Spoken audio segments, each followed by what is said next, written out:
Hey guys, welcome back to today's video. Today we're looking back at July and I'm showcasing all the top mods that were pretty much chosen by you guys actually. But maybe you missed some of these. If you guys want my personal favorite mods that came out in July, some might be very underrated, I could definitely do that next. But for now, this is a fan favorite list pretty much. Also, one quick disclaimer. There is one honorable mention, which is first person interactions. I couldn't get that one to work unfortunately, so it's not going to be here. Other than that, make sure you guys hit that like button down below and maybe also subscribe to the channel while you're there if you're feeling generous or if you end up just enjoying this video. Other than that, let's dive right in. To start this video off, we got one of my personal favorites, overhauling the walls of Whiterun with the expansive mod called Whiterun Has Walls Redone. This is a remake of the original Whiterun Has Walls, hence the name. The original Whiterun Has Walls, that one was more of a medieval look. It didn't really feel like Skyrim too much, but it was still pretty great. But this one is basically Whiterun walls weren't destroyed. This is 100% how I would expect it to look. This mod completely refortifies Whiterun, but it doesn't do it so much to the point where you may not recognize it, just maybe the exterior, because this also touches on the interior, adding new forts and walls that NPCs can actually walk along, because they have been fully nav meshed. Whiterun Has Walls Redone also has tons of patches that can and should be installed when you first add this to your mod list. Otherwise, you're definitely going to have a lot of unforeseen issues. Speaking of that, the mod author Jules is currently making something pretty fun for the people that hate to read, so you might run into a few issues with that. But this, even though it is such an expansive mod, this really shouldn't be hard to install as long as you pay attention during the installer and don't have over 3,000 mods. Or you aren't playing on a webjack, because those also can't have mods added to it. Other than that, this should be a simple plug and play. Up next, a mod by Kittytail overhauling lightning magic with a simple mod called Lightning VFX Edit. This is a simple mod that adds new particle effects to lightning and actually retextures some of it a bit, at least just to fit the new particle effects. So if you want to experience this mod in full effect, you're going to want to let it overwrite everything including lightning mods. But unless you don't want to see it in full effect, it's perfectly fine to let it get overridden. The best part about this mod though is the effects while moving. It leaves little particle effects, and also killing things. It overhauls the static left behind, so it isn't just boring. This lightning mod completes the set also, so maybe we will get it all in one soon. But maybe not, don't hold your hopes up for that. But speaking of an all-in-one, there's a new magic mod that kind of took over Nexus, and it's called Wizarding Traversal Magic, also by Kittytail. Adding 3 new spells to your game that enhance combat, and also just a simple magic of life type of magic.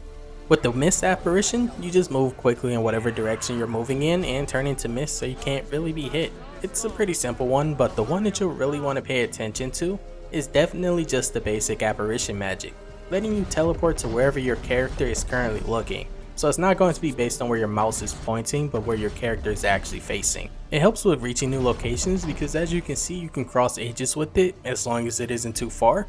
But what's really cool about this is what you can use it for combat. It does have a slight cooldown. You can use it about 3 times before that slight cooldown happens, or maybe it was just me. And also, if you really want to have fun with this spell, don't use mortal enemies because that makes you turn around slowly, and it kind of ruins the cinematic effect of using it. And the last spell, Apparition Travel, it's probably the most simple out of these 3. It's a simple power that you activate when you fast travel. It'll activate like normal where you're just fast traveling anywhere, but then when you appear, there will be a cool magic effect like you appear from the void. And also when you use it this way, no time passes, so even though you do have a load screen, it's pretty much instant for everyone but you. Also, if you are wondering about my magic animations, I am currently using Elder Scroll Online Animations Sorcerer Edition. This is a simple animation overhaul that completely changes up every casting animations when using magic, and also every movement animation, so walking, running, or even sprinting will all have new animations for you to use. This did override my other animations also, so it will win over Gosha. And if you have one-handed animations, if you have magic in one hand, it will also overwrite that. So if you don't like that, you should probably stick to what you already have. But I definitely recommend giving this a try just to see if you like it. Up next, we have a mod which is actually a new direction for this mod author, making you actually climb Skyrim with the mod simple called Ascend, Hidden Peaks in Skyrim. This mod by JSerpa adds markers around Skyrim that allow you to climb up mountains, but it isn't just a simple climb straight up boring. You have to actually find your way around these peaks, and they are complicated. It is fully animated. There are markers even placed around that kind of trick you into going the wrong way, so you really have to pay attention when using this mod. or you might just end up running into a wall like I did. But once you do actually reach the peak, which is actually quite beautiful depending on your lot, you can actually meditate in a spot at the peak of the mountain. And after a few seconds, a message box will actually appear, giving you a first person message, as if kinda giving you an achievement. And after you do a few more of these, you will actually get passive bonuses that make this worth it. So it's not all cinematic, it actually rewards your tenacity with climbing these because like I said, they can be tedious and hard to climb. Up next we got maybe the mod of the month for July, depending on if the mod lists win mod of the month. Overhauling Draugrs, which actually already look pretty good, but now they look so much better with this mod called Draugrs by Mantra. This mod pretty much turns them from humans with no blood in their veins and being all shriveled up to actually decaying bodies with bones showing. So maybe it might be a bit too graphic for some people, but this is just what Skyrim was missing to me. And recently there was a patch if you used the Restless Dead like me. There was a patch to make Draugr retextures completely compatible with that. And I can honestly say I feel like my Draugrs are now a little complete. Now we just gotta wait to see what actually wins mod of the month. It's probably going to be Dragonborn Bestiary though. But speaking of mod of the month, this one is probably going to win. Next up we have the mod that took over from pretty much day one, that is Dragonborn Bestiary. I don't know why I want to call it Bestiary so bad. But moving on, this mod adds a custom menu to your game so you interact with an animal or maybe just a deadly creature. That creature will be added to your bestiary, allowing for you to read their weaknesses and strengths, and also the items that the animal drops. By default this menu can be pulled up with the keyboard using K, but this can be changed in an INI file to your liking. But there was a patch recently to actually add it to the menu, replacing the command help in the pause menu, which I highly recommend to get actually. I just wish it was added to the regular menu like custom skills. To the pro people playing Skyrim, this might seem kinda pointless and useless considering they know everything about Skyrim, so they don't need to know all the weaknesses and what the items are. But for the people with over 2,000 hours and 99% of it being spent modding, this is definitely a welcome addition to theirs or my load order. But just like I said, I'm kinda waiting for it to be part of the tab menu like custom skills, or maybe you can just use this like a Pokédex even if you do know everything about Skyrim, because this also keeps a kill count of how many animals you actually killed, so it's great for that also. I can definitely see why this got almost 800 votes, it just had 100 though, I don't know where the other 700 came from. But up next we have an underrated mod in my opinion. This mod is called the Inner Sanctum.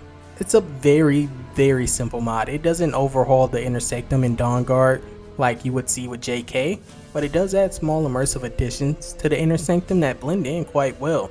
You might need more informative console to tell what this mod is added if you've really only been in here a few times.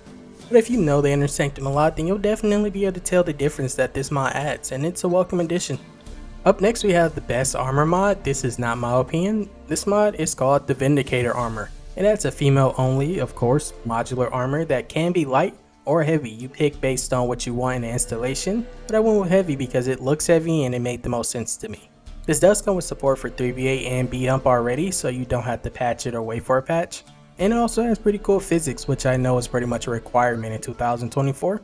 Only thing this is missing is something like a cape, but I guess it wouldn't be able to show off the cool armor details if it had a cape, along with the other parts that this armor adds. Although this armor is a little skimpy, I can definitely see this being used in Skyrim. It kind of fits the theme in my opinion.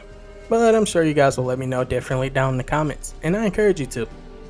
Up next we have the best dragon mod, which is Dragon Combat Animations. A pretty simple name honestly, but this mod is also simple by itself.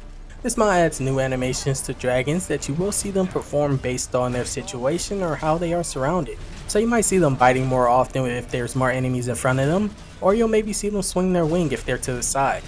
And also they do have tail attacks, which I actually did get recorded this time. I just had to summon a bunch of enemies. It's definitely a must-have mod in my opinion, because without this, dragons on the ground, if they're forced to land, only really chomp like you see wolves do in Skyrim, which absolutely sucks considering they're dragons.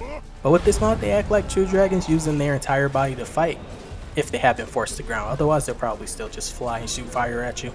I mean, there is more going on here with my dragon attacks that you're not currently seeing fully, or at least not being fully explained. If you want to know what I did with my dragons, you can check out my dragon overhaul video, because I feel like I really turned dragons into true menace like they should have been. But honestly, that was it for today guys. If you want a longer video with my personal favorites, I can 100% do that, so you can see underrated mods I ended up grabbing, and also some slightly popular but mainly underrated. But for now, make sure you hit that like button and tell me which mod of this list you think was your favorite or probably should have won mod of the month. Like I said, don't hate me for this list, you guys basically voted on this. But I hope you have a great rest of your day. Peace and love, guys.